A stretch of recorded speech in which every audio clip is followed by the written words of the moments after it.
하나님과 이웃을 위하여 살면 복을 받습니다. 이 말씀을 증거하겠습니다. 경남 사천에 사는 이동영 씨는 갑자기 찾아온 백혈병에 대상포진까지 겹쳐서 힘겹게 살아가고 있던 차에 우연히 자기 집 앞에서 박스를 주워 가신 할아버지에게 양말 3켤레를 전하고 나니 몸에 차도가 있더랍니다. 더욱이 할아버지가 자신의 집 앞을 깨끗이 해주는 열매를 보면서 보이지 않는 희망을 얻어 병을 치료했다라고 좋은 생각에 간증을 하고 있습니다. 미국 메릴랜드 의사 맥카리스터는 젊은 나이에 사랑하는 아내가 병으로 죽자 우울증이 찾아와서 시름시름 앓다가 죽기로 작정하고 몇몇 직원들과 함께 바다에 자신을 던져버릴 요량으로 거닐다가 얕은 바닷물에서 쥐가 나서 물결에 휩쓸려가는 간호사를 구하려고 뛰어들어 살려낸 후 우울증이 사라졌다라는 그런 고백을 하고 있습니다. 우리는 남을 도와주도록 지음을 받았고 하나님의 사랑을 생각하여 모든 사람을 이웃으로 사랑하게 될 때 가장 큰 행복과 건강이 나타나도록 지음받은 존재들입니다. 우리가 하나님을 위하여 살고 이웃을 위하여 살게 될 때 우리의 행복감이 가장 최적화가 되도록 만들어진 존재라는 것입니다. 그래서 우리는 하나님을 위하여 살아야 하고 이웃을 위해서 살아야 됩니다. 까닭과 이유도 없이 하나님을 위하고 이웃을 위한 삶이 진실로 좋은 삶입니다. 고린도전서 6장 13절에 음식은 배를 위하여 있고 배는 음식을 위하여 있으나 하나님은 이것저것을 다 패하시리라. 몸은 음란을 위하여 있지 않고 오직 주를 위하여 있으며 주는 몸을 위하여 계시느니라. 음식이 배를 위해 있고 배는 음식을 위해 있는 것처럼 단순하게 인간은 하나님을 위해 존재한다는 것을 깨닫고 하나님을 위하여 살고 또 이웃을 하나님 말씀처럼 이웃을 위해 사는 것이 진실로 그냥 아무런 제약이 없는 가장 그 행복이 최적화되는 상태라고 우리에게 가르쳐 주세요. 그것이 순수한 사람이기도 하는 거죠.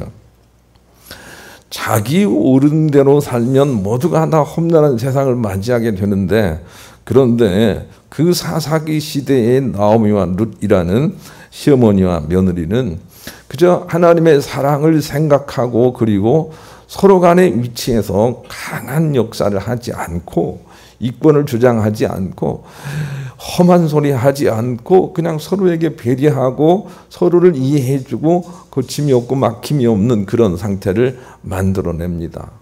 그런데 그 험난한 세상 속에서 바로 그 가정에 예수 그리스도의 은혜와 구원의 역사가 이르렀다라고 하는 것을 그 보아스를 통해서 우리에게 보여주고 있습니다. 또 아브라함과 사라도 마찬가지죠. 그 둘은 마치 주인과 혹은 이렇게 아주 끼어질 질그릇이라고 서로 생각을 하며 서로 존경하고 순종하는 그런 사랑을 만들어냅니다. 거기에는 틀림없이 하나님의 거룩한 임재와 역사가 있습니다. 마치 꽃을 키우는 사람이 온도와 습도를 맞춰주면 그냥 계절에 불과하고 꽃이 피는 것처럼 우리는 하나님 사랑하고 이웃을 사랑하는 환경을 만들면 반드시 거기에 풍성한 열매가 거둬진다는 것을 알아야 하겠습니다. 자기를 위해서 사는 것이 자기 인생에서 가장 실패라는 것을 또한 깨달아야 합니다. 마태복음 20장 25절로 28절 같이 읽어보겠습니다. 읽습니다. 시작. 예수께서 제자들을 불러다가 이르시되 이방인의 집권자들이 그들을 임의로 주관하고 그 고관들이 그들에게 권세를 부리는 줄을 너희가 알거니와 너희 중에는 그렇지 않아야 하나니 너희 중에 누구든지 크고자 하는 자는 너희를 섬기는 자가 되고 너희 중에 누구든지 으뜸이 되고자 하는 자는 너희의 종이 되어야 하리라. 인자가 온 것은 섬김을 받으려 함이 아니라 도리어 섬기려 하고 자기 목숨을 많은 사람의 대속물로 주려 함이니라. 우리가 예수 그리스도의 말씀에 비추어 볼 때 이 세상에서 자기 이기적, 자기 욕심적, 자기를 위해 사는 인생이 실패한 인생이라는 걸 알 수가 있습니다. 할 수만 있으면 남을 위해서, 할 수만 있으면 하나님의 뜻을 따라서 살아야 성공한 인생이 되는 것입니다. 우리의 가치관이 달라져야 되는 거죠. 선다식은 환상적인 이 천국을 봤습니다. 그리고 나서 천국은 4단계로 구성이 되어 있다는 것을 증거를 하고 있습니다. 첫째로 하나님 가장 가까이 있는 부류의 사람들은 이 세상에서 하나님을 사랑한 사람들이었습니다. 그리고 그 주변에는 이웃을 사랑하는 사람들이 포진이 되어 있고, 그 다음에는 세상을 사랑하는 사람들이 포진이 되어 있으며, 그 밖에는 자기를 사랑하는 사람들이 포진이 되어 있는 것을 봤습니다. 그리고 세상을 사랑하는 것과 자기를 사랑하는 사람들이 속하는 것은 지옥이라는 것을 증거하고 있습니다. 그리고 그는 설명하기를 하나님 사랑, 이웃 사랑, 세상 사랑보다도 훨씬 나쁜 것은 자기 사랑이다, 이렇게 설명을 하고 있습니다. 자기 중심적인, 자기 이익적인 그런 삶을 사는 것은 실패한 인생이라는 것을 우리가 알아야 합니다. 그리고 서로가 이기적이지 않도록 살아야 할 것입니다. 만약 서로가 이기적이라면 그것은 마치 오래된 음식물을 치우지 않는 상태와 같아서 자기도 모르는 사이에 부패한 냄새와 그리고 많은 그런 곤충들이 있는 것을 발견하게 될 것입니다. 사실은 세상이 다 그렇습니다. 그래서 우리 한 사람이라도 이기적이지 않도록 깨어 있어야 이 세상에 그나마 존재하고 살만한 곳이 되어가는 것입니다. 마가복음 12장 33절로 34절도 읽겠습니다. 시작. 또 마음을 다하고 지혜를 다하고 힘을 다하여 하나님을 사랑하는 것과 또 이웃을 자기 자신과 같이 사랑하는 것이 전체로 드리는 모든 번제물과 기타 제물보다 나으니이다. 예수께서 그가 지혜 있게 대답함을 보시고 이르시되 네가 하나님의 나라에서 멀지 않도다 하시니 그 후에 감히 묻는 자가 없더라. 하나님의 사랑을 깨닫고 이웃을 위해 사는 사람들이 하나님 나라에 가까운 사람이다 하고 예수님께서 이렇게 우리를 방향을 제시해 주십니다. 자기를 위해 사는 사람은 지옥에 자꾸 빠져든다는 것을 우리가 알 수가 있는 것이지. 우리가 먼저 자기로부터 눈을 들어 만물을 사랑으로 붙들고 계신 하나님을 바라보고 경외하여 그 하나님께서 보시기에 좋은 삶을 선택하며 살게 될 때 비로소 이웃을 사랑해야 할 이유도 깨닫게 되고 그것이 오히려 자신에게 유익이 되는 것도 알게 되며 그때 그 환경에서 주어지는 생명이 바로 참복이라는 것을 우리가 알아야 합니다. 그래서 예수님은 자기를 위해서 자기가 변호하지 않는다고 말씀을 하십니다. 그것이 아주 좋지 않은 방법이라는 것을 우리에게 말씀해 주고 있는 것입니다. 본문 한번 읽어보겠습니다. 자기를 위해서. 읽읍시다. 시작. 내가 만일 나를 위하여 증언하면 내 증언은 참되지 아니하되 나를 위하여 증언하시는 이가 따로 있으니 나를 위하여 증언하시는 그 증언이 참인 줄 아노라. 자기를 위해서 일하지 않는다는 것입니다. 예수님은. 예. 하나님이 나를 증언하시도록 그렇게 일을 하셨다. 그렇게 말씀을 하시고 그것이 참이다. 이렇게 32절 말미에 가르쳐 주십니다. 자기를 위해서 사는 것은 참이 아닌 것입니다. 그러므로 인생은 두 길이 있습니다. 열심히 자기 성공과 자기 인격과 자기의 모든 높음을 위해 살다가 지옥 가는 인생이 있는가 하면 하나님을 생각하고 이웃을 위해서 나 아닌 그런 사람들을 위해서 하나님의 뜻을 위해서 사는 그러다가 천국 가는 두 종류의 사람이 있는 것입니다. 그것을 우리는 선택하며 살아야 합니다. 그 말씀이 우리가 28장과 29절에 있습니다. 확인해 봤습니다. 요한복음 5장 28절 29절 읽읍시다. 시작. 이를 놀랍게 여기지 말라. 무덤 속에 있는 자가 다 그의 음성을 들을 때가 오나니 선한 일을 행하는 자의 생명의 부활로 악한 일을 행하는 자는 심판의 부활로 나오리라. 두 길이 있다는 걸 우리가 알 수가 있는 것입니다. 그러므로 자기를 위한 인생이 실패하는 인생이라는 걸 깨달아야 합니다. 지혜로운 사람은 자기를 위해서 자기 재물을 쌓으며 이 땅에서 안일만을 위해서 자기 스스로 의롭다고 여기는 삶을 사는 것이 결국 지옥 가는 실패의 삶이라는 것을 아는 것이지요. 로마서 14장 7절로 18절을 담담히 한번 읽어보겠습니다. 읽읍시다. 시작. 우리 중에 누구든지 자기를 위하여 사는 자가 없고 자기를 위하여 죽는 자도 없도다. 우리가 살아도 주를 위하여 살고 죽어도 주를 위하여 죽나니 그러므로 사나 죽으나 우리가 주의 것이로다. 이를 위하여 그리스도께서 죽었다가 다시 살아나셨으니 곧 죽은 자와 산 자의 주가 되려 하심이라. 네가 어찌하여 내 형제를 비판하느냐? 어찌하여 내 형제를 업신여기느냐? 우리가 다 하나님의 심판대 앞에 서리라. 기록되었으되 주께서 이르시되 내가 살았노니 모든 무릎이 내게 꿇을 것이요 모든 혀가 하나님께 자백하리라 하였느니라. 이러므로 우리 각 사람이 자기 일을 하나님께 짓고 하리라. 그런즉 우리가 다시는 서로 비판하지 말고 도리어 부딪힐 것이나 거칠 것을 형제 앞에 두지 아니하도록 주의하라. 내가 주 예수 안에서 알고 확신하노니 무엇이든지 스스로 속된 것이 없으되 다만 속되게 여기는 그 사람에게는 속되리라. 만일 음식으로 말미암아 내 형제가 근심하게 되면 이는 내가 사랑으로 행하지 아니함이라. 그리스도께서 대신하여 죽으신 형제를 내 음식으로 망하게 하지 말라. 그러므로 너희의 선한 것이 비방을 받지 않게 하라. 하나님의 나라는 먹는 것과 마시는 것이 아니요 오직 성령 안에 있는 의와 평강의 희락이라. 이로써 그리스도를 섬기는 자는 하나님을 기쁘시게 하며 사람에게도 칭찬을 받느니라. 그랬네요. 우리 읽은 본문 말고 읽은 자리에서 7절과 8절을 보여주시죠. 7절과 8절 제가 읽습니다. 우리 중에 누구든지 자기를 위하여 사는 자도 없고 자기를 위하여 죽는 자도 없도다. 우리가 살아도 주를 위하여 살고 죽어도 주를 위하여 죽나니 그러므로 사나 죽으나 우리가 죄의 것이로다. 여튼 예수 믿고 나서는 우리가 자기를 위해 살면 안 됩니다.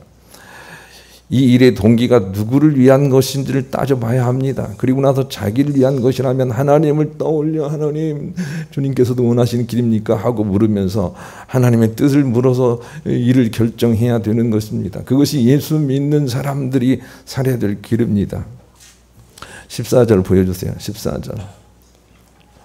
이 말씀을 받을만 하면 좋겠어요. 14절 같이 읽읍시다. 시작. 내가 주 예수 안에서 알고 확신하노니 무엇이든지 스스로 속된 것이 없으되 다만 속되게 여기는 그 사람에게는 속되니라. 그랬어요. 이 말은 무슨 말이냐 하면 제 눈에 안경이란 말이고 돼지 눈에는 돼지만 보인다 그런 말이기도 해요. 이 세상 모든 것들이 다 선함에 이 부분을 기억을 해야 됩니다.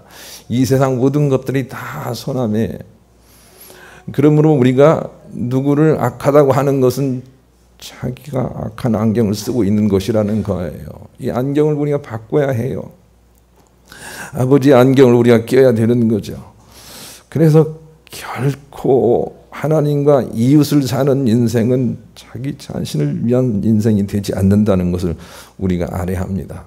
우리가 하나님의 도우심 받고 행복하고 이 땅에 전국 누리고 많은 열매를 거두고 하나님의 칭찬받고 또 천국 갈 수 있는 유일한 환경은 서로 사랑하는 환경뿐입니다.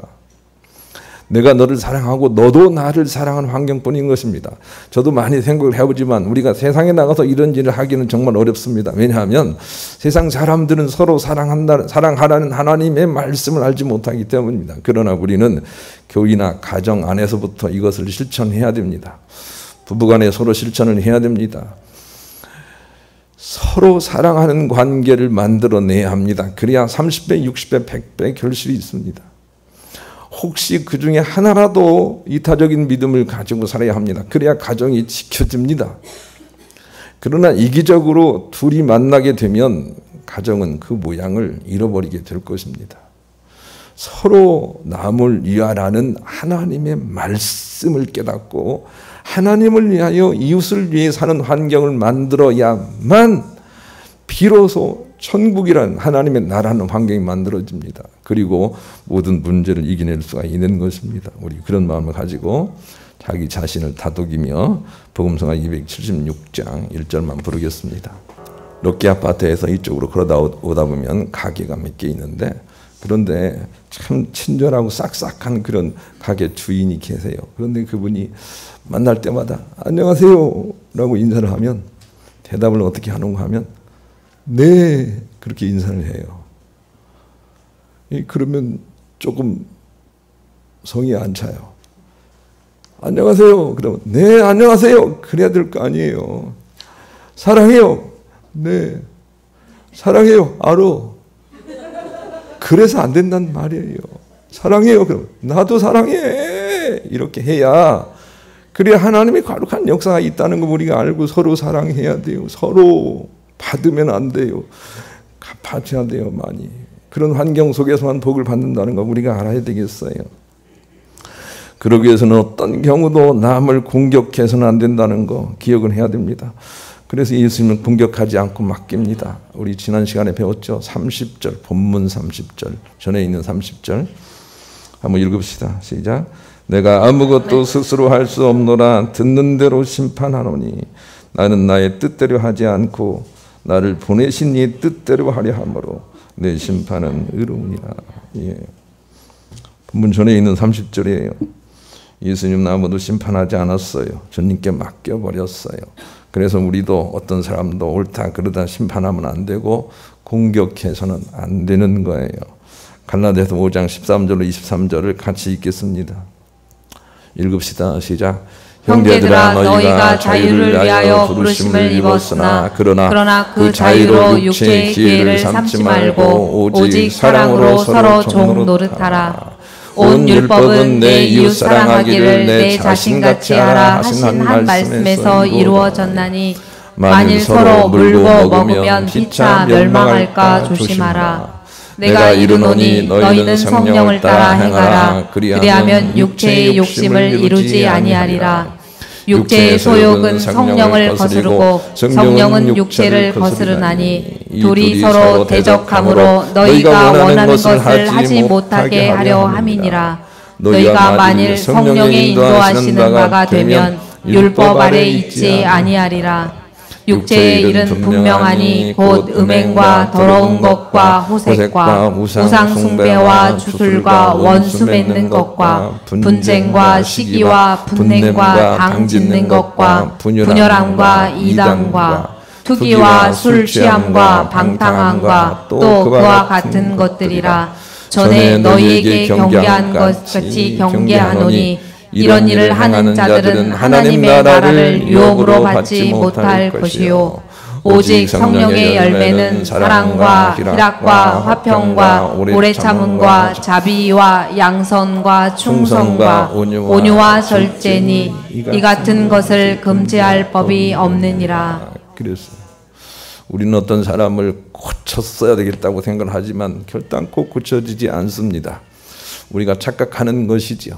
그러나 사랑하고 받아주고 공격하지 않고 품을 때 오히려 고쳐진다고 그것을 금지할 법이 없다고 가르쳐 주세요. 착각하면 안 되는 부분입니다.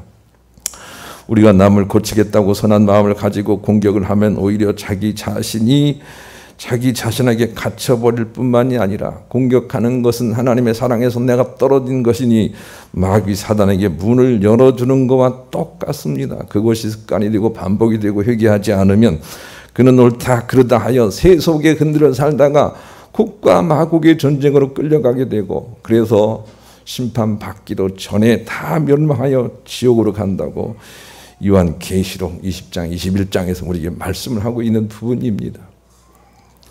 그러니 우리는 어떤 일이 있어도 공격해서는 안 됩니다. 공격하지 말고 맡겨야 합니다. 시편 91편 읽어보시고 다윗이 왜 복을 받았는지를 깨달아야 됩니다. 즉시 하나님께 맡겨버립니다. 즉시 맡겨버립니다. 그랬더니 천사가 내려와서 자기 일을 돕더라 라고 고백을 하고 있습니다. 우리는 어떤 사람이든지 공격해서는 안 되는 존재라는 것을 기억을 해야 됩니다. 공격하면 부지불식간에 위험한 날이 찾아옵니다. 우리 그런 마음을 가지고 범상 572장도 부릅시다. 자기 뜻하고 맞지 않는 사람이 있어도 감사하지 뭐 그렇게 생각하며 넘어가야 합니다. 여러분 아무도 없는 사막을 걷다가 사람이 나타나면 얼마나 얼마나 기쁘겠어요. 그런데 우리 주변에 나를 헐뜯는 사람이 있는 것도 감사하다. 그런 마음을 가지고 감사하지 뭐 하고 받으면 모든 것이 선하게 된다고 주께서 가르쳐 주세요. 그러니 공격하면 안 됩니다. 잘 넘겨드리겠습니다. 두 번째, 공격은 물론 남의 공격에 대해서 방어도 하지 말라는 것입니다. 그게 본문인데요. 본문 한번 읽어보십시다. 다시. 본문 시작. 내가 만일 나를 위하여 증언하면 내 증언은 참되지 아니하되 나를 위하여 증언하시는 이가 따로 있으니 나를 위하여 증언하시는 그 증언이 참인 줄 아노라. 어떤 억울한 상황이 있을 때 야, 내가 얼마나 너를 그렇게 한 줄 알아 라고 그렇게 할 필요가 없다는 것입니다. 그렇게 안 하셨다는 것입니다. 그저 하나님께 맡기고 하나님께서 그 심판하심이 나타나는 것을 기대하면서 하신 것이 예수님이고 십자가라고 우리 가르쳐 주세요. 그러니 어떤 일이 있어도 자기를 방어하려는 생각을 내려놔야 됩니다. 좀 어렵지만 우리가 목표를 삼아야 합니다. 자기를 방어할 필요가 없습니다. 베드로전서 2장 22절 25절은 영원한 주님의 규례입니다. 우리가 이것을 지키려고 노력을 해야 됩니다. 같이 읽겠습니다. 시작. 그는 죄를 범하지 아니하시고 그 입에 거짓도 없으시며 욕을 당하시되 맞대어 욕하지 아니하시고 고난을 당하시되 위협하지 아니하시고 오직 공의로 심판하시는 이에게 부탁하시며 신이 나무에 달려 그 몸으로 우리 죄를 담당하셨으니 이는 우리로 죄에 대하여 죽고 의에 대하여 살게 하려 하심이라. 그가 채찍에 맞음으로 너희는 나음을 얻었나니 너희가 전에는 양과 같이 길을 잃었더니 이제는 너희 영혼의 목자와 감독 되신 이에게 돌아왔느니라. 25절 보세요. 너희는 전에는 길을 몰랐더니 이제는 이게 길이라는 거예요. 예수님처럼 어떤 일이 있어도 맞대어 방어하지 말라는 거예요. 맞대어 공격하지 말라는 거예요. 그게 승리의 길인 것을 우리가 정말 깨달아야 되겠어요. 송혜 선생님은 나이 먹도록 건강하게 오래 장수하시면서 일을 하고 있는데 그분 옆에 있는 사람들이 그분이 잘하는 것이 무엇이냐 물었더니 그분은 어떤 사람들이 이렇게 얘기하고 저렇게 얘기를 해도 다 이렇게 받아낸다 그럽니다. 내가 좀 그래 하고 받는다는 것입니다. 내가 좀 그래, 내가 좀 그렇지 이렇게 받아낸다는 것입니다. 그래서 문제가 아예 차단이 된다는 것입니다. 문제는 거기서 해결을 해야 됩니다. 그렇지 않으면 참 복잡한 일들을 우리가 맞이하게 됩니다. 제가 여러분에게 자주 전가하는 케네스 해겔 목사님도 아예 공격도 방어도 하지 않는 저 높은 곳에 그냥 살아가는 사람으로 우리 역사에 족적을 남기고 있습니다. 그런 사람들은 어떤 것이든 선으로 바뀌고 하나님의 심판이 있다는 것을 이 세상에 살면서 확인하면서 그 심판에 참여하는 자로 인생을 승리하게 되는 것을 우리에게 보여주고 있습니다.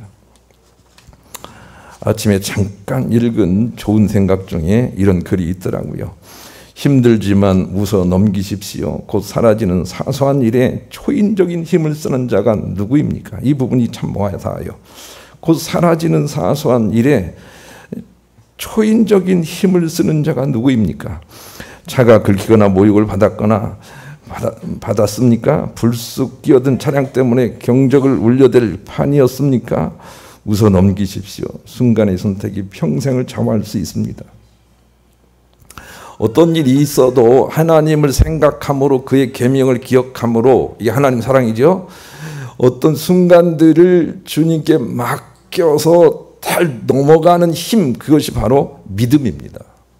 그것이 우리를 승리케 하고 그것이 우리를 지옥 가지 않게 할 것입니다. 그것이 우리를 천국 가게 하고 모든 것들을 이기게 할 것입니다. 사람들은 이 힘을 약하게 생각합니다. 그러나 성경은 이 힘이 강하다 그렇게 말씀하십니다.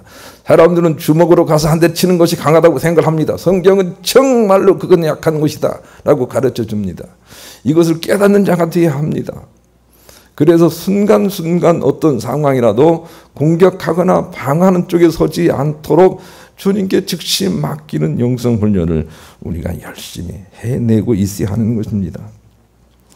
영성가 데이비드 호킨스는 이런 말을 했습니다. 악을 행하고자 하는 마음이 일단 일어나면 그 마음을 그쳐내야지 일단 그 생각을 진행시키면 그 일의 매력으로 인하여 멈추기가 어렵습니다. 일어나는 마음 맞이야 금할 수는 없을 것이나 이를 금세 내 이놈 하여 돌이키지 않는다면 그 미혹이 가져올 후유증을 이길 장사는 없습니다. 우리가 항상 기도하며 살아야 하는 이유도 바로 거기 있습니다. 그렇게 살아가는 사람은 머지않아 하나님께서 그 일에 심판을 하고 계시다는 것을 자신의 눈으로 확인하는 인생을 살게 될 것입니다 라고 했습니다. 예수님의 삶이 떠오르지 않나요? 예수님은 그런 삶을 사셨어요. 그리고 그런 삶이 영생 부활이라고 우리에게 부활 승리로 증언하고 있는 것이죠. 그러니 그것을 위해서 우리가 기도해야 됩니다. 히브리서 10장 30절로 39절을 같이 읽습니다. 시작. 원수 갚는 것이 내게 있으니 내가 갚으리라 하시고 또다시 주께서 그의 백성을 심판하리라 말씀하신 것을 우리가 아노니 살아계신 하나님의 손에 빠져 들어가는 것이 무서울진저 전날에 너희가 빚을 받은 후에 고난의 큰 싸움을 견뎌낸 것을 생각하라. 혹은 비방과 환난으로서 사람에게 구경거리가 되고 혹은 이런 형편에 있는 자들과 사귀는 자가 되었으니 너희가 갇힌 자를 동정하고 너희 소유를 빼앗기는 것도 기쁘게 당한 것은 더 낫고 영구한 소유가 있는 줄 알미라. 그러므로 너희 담대함을 버리지 말라. 이것이 큰 상을 얻게 하느니라. 너희에게 인내가 필요함은 너희가 하나님의 뜻을 행한 후에 약속하신 것을 받기 위함이라. 잠시 잠깐 후면 오실 이가 오시리니 지체하지 아니하시리라. 나의 의인은 믿음으로 말미암아 살리라. 또한 뒤로 물러가면 내 마음이 그를 기뻐하지 아니하리라 하셨느니라. 우리는 뒤로 물러가 멸망할 자가 아니요 오직 영혼을 구원함에 이르는 믿음을 가진 자니라. 하나님께서 원하시는 믿음이 어떤 믿음인지를 아셔야 되겠어요. 그리고 그것을 위해서 기도하고 정진해야 하는 거죠. 오늘은 맥주 감사절입니다. 어버이날처럼 특별히 어버이를 기억하라고 어거지로 강제로 만들어진 날이라고도 할 수가 있습니다. 우리는 그동안에 감사해 버리고 살았어야 하는 것을 그러지 못했음을 성찰하는 기간으로 오늘 하루를 생각을 해야 됩니다. 그래서 맥주 감사주의를 주시는 것입니다. 저도 결혼 초에는 물론 누구나 다 그렇게 사랑을 하지요. 부부간에. 그런데 조금 지나고 보니까 제 아내는 외향적이고 저는 내향적이고 제 아내는 밖에 나가서 놀아야 힘이 생기고 저는 앉아 있어야 힘이 생기는 스타일이라는 걸 몰랐어요. 그래서 좀 차분하게 앉아 있으라 하고 얼마나 다그쳤는지 몰라요. 그래 다그쳤더니 모든 게 다 나빠지는 거예요. 우선은 내 마음이 나빠지고 둘째는 상대도 나빠지고 가정 환경도 나빠지고 다 나빠지는 거예요. 그래서 나는 지금은 웬만하면 그래요. 나가서 에너지 충전하고 오세요 하고 놔두는데 별로 걱정할 일이 아니에요. 그 자꾸 다그치려고 하면 좋을 것 같지만 그렇지 않아요. 그래서 감사함으로 받아내야 돼요. 저렇게 뛰어다니니까 얼마나 감사해요. 네. 감사하잖아요. 그 감사하지 못했던 것을 회개하며 감사를 떠올리라고 맥주 감사절을 주신 거예요. 모든 사람을 우선 있는 그대로 받아주시는 하나님의 사랑에 동참을 해야 돼요. 여러분 이 하나님의 사랑의 그림을 가져보세요. 모든 사람을 하나님은 그냥 있는 그대로 사랑하시고 모든 사람이 스스로 잘못함으로 인하여 벌을 받고 있는 것조차도 하나님은 아주 괜찮게 여기시면서 하나님의 사랑이 변기가 없으시는 분이세요. 우리는 우선 그 사랑에 동참해야 돼요. 그게 하나님을 사랑하는 거예요. 하나님을 사랑한다는 것이 하나님과 연애한다는 걸 의미하지 않아요. 하나님을 사랑한다는 것은 그 하나님의 사랑에 공감하고 따르는 것을 의미하는 거예요. 그 하나님의 가르침에 동참해야 하고 그리고 그 이유를 깨닫고 우리 주변 사람들에게 이타적인 인생을 살아내야 해요. 자기 자신을 위해서 살면 안 돼요. 여자분들이 계시면 음식을 준비하려고 시장에 가서 반찬을 사는데 자기 좋아하는 것만 사오면 안 돼요. 예, 식구들이 좋아하는 것이 무엇인가 이렇게 생각하면서 사와야 돼요. 그러면 나 먹을 게 없네요 라고 생각할지 모르겠는데 하나님 말씀은 안 그렇다는 거예요. 안 그렇다는 거예요. 좋은 일이 있을 거라는 거예요. 그러니 하나님의 뜻이 자기를 위한 인생이 아니라는 걸 우선 깨달아야 되고, 우리 이웃을 행복하게 해줌으로 진실로 네가 복을 받을 것이라는 하나님의 뜻을 우리가 깨달아야 합니다. 그것을 깨닫기 전까지는 우리 옆에 사람을 절대로 우리의 생각대로 사랑할 수 없습니다. 그것을 깨달아야 합니다. 아, 행복은 축복은 이렇게 돌아오는 것이구나 라는 걸 깨달아야 합니다. 그래서 자기를 위한 인생을 접어야 합니다. 이렇게 하면 누가 좋은 것인지를 따져봐야 합니다. 이 사람을 결혼하면 누가 좋은 겁니까? 대부분은 자기가 좋은 거 아닙니까? 이렇게 결혼하면 누가 좋은지를, 하나님이 좋으신지 이웃이 좋은지를 먼저 생각을 해야 합니다. 그리고 살아가게 될 때 진실로 참복이 올 것이라고 우리 가르쳐 주십니다.